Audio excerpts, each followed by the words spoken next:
Hey, how you doing? This is Tom, and this is Tom's Radio Room Show. And since shortwave reception, as far as listening to international broadcast stations, is a little poor right now, although the solar flux index has risen above 70. Whoa, wow! You know, we used to get excited when it was above 100. Now we're getting excited when it's above 70. But it'll get better eventually. Eventually. I hope I live that long. Anyway, another thing you can do with your shortwave radios is you can listen to utility radio. Now, what is utility radio? This is a very good website about utility radio. It has tons of information.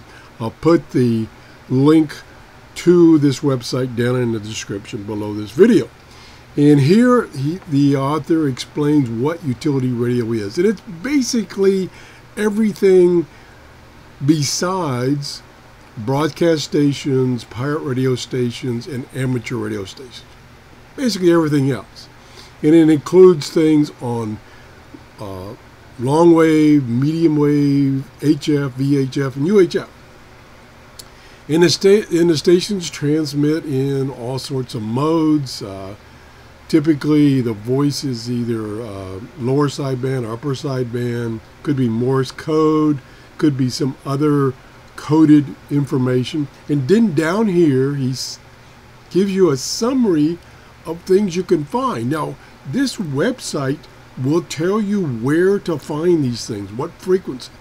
And they include aeronautical stations, beacons, experimental stations, fax stations that transmit weather facts and need a decoder program to decode that digital information, government stations, military stations, number stations. I still don't understand what that's about. It's supposedly a set of numbers that are sent to spies, then they can decode it, and I don't know what that means. I don't know if it's even real. I don't know. Standard time frequencies, space communication frequencies. I've mentioned space communications where you can listen to the ham radio bands and listen to the astronauts, or if you have a license, you can talk to some of the amateur radio satellites and talk to people throughout the world. So this is a great website. Let me go back to the home page. Here's the home page right here. And then he has all these other pages. One of the greatest pages is the links page right here. And he's got all the, look at all these links. All these links to information about utility listening. There's frequencies, there's discussion. He even has Neil's website listing, because Neil does a lot of articles on utility listening. Propagation reports. Just a plethora, wow, where'd that word come from, of information about other things than broadcast stations. And these things come and go just kind of randomly. A lot of times I will tune a radio to one of these frequencies and just leave it on. And so it's running in background, and all of a sudden, if stuff starts coming through, I'll go over to that computer or go over to that radio, start listening.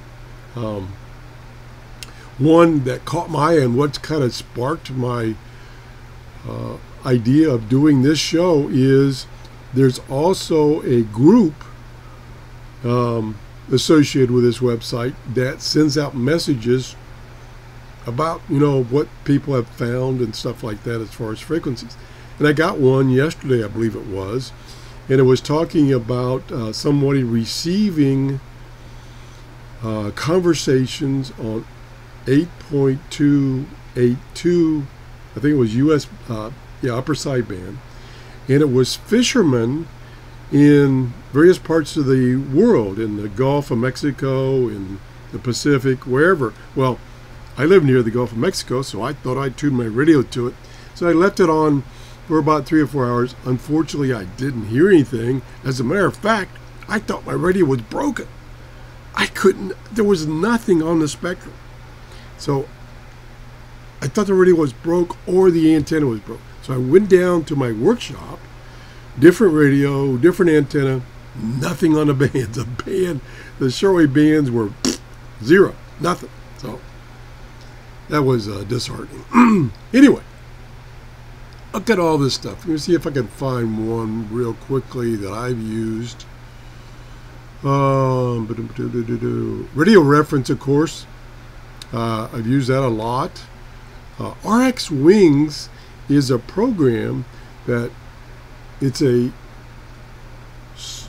SDR program for the old Tech SDR box, which I have 2 of them.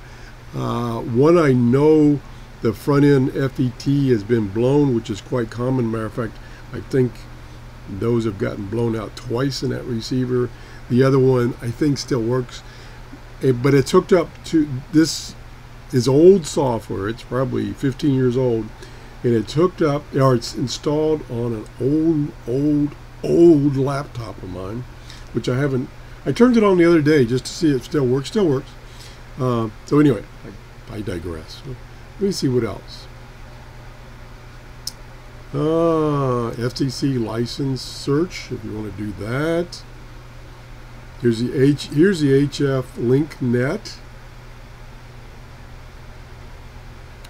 The Utility World website. These are all websites with the information.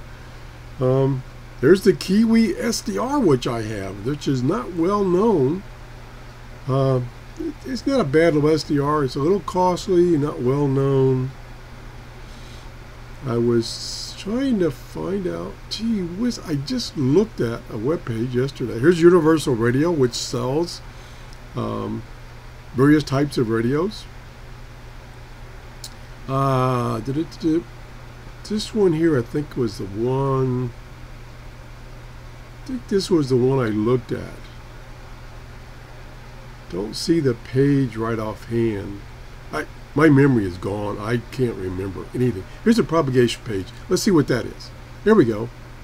Propagation page right here. .qsl.net/propagation. And it says the solar flux index is 3. It's gone up 1 count since yesterday. Maybe it will continue to get better. Anyway, I just wanted to show you this page. If you're interested in utility radio as opposed to listening to international broadcast, here's some pictures, here's some recordings to give you some ideas of what these signals will sound like. Pretty cool stuff. Check this out. I will leave the link, or put the link below this video, in the description below this video, and then I'll go do one of my speech therapy sessions, because I'm having a hard time this morning speaking correctly. If you enjoyed the show, please give me a thumbs up and have a great day. Bye-bye.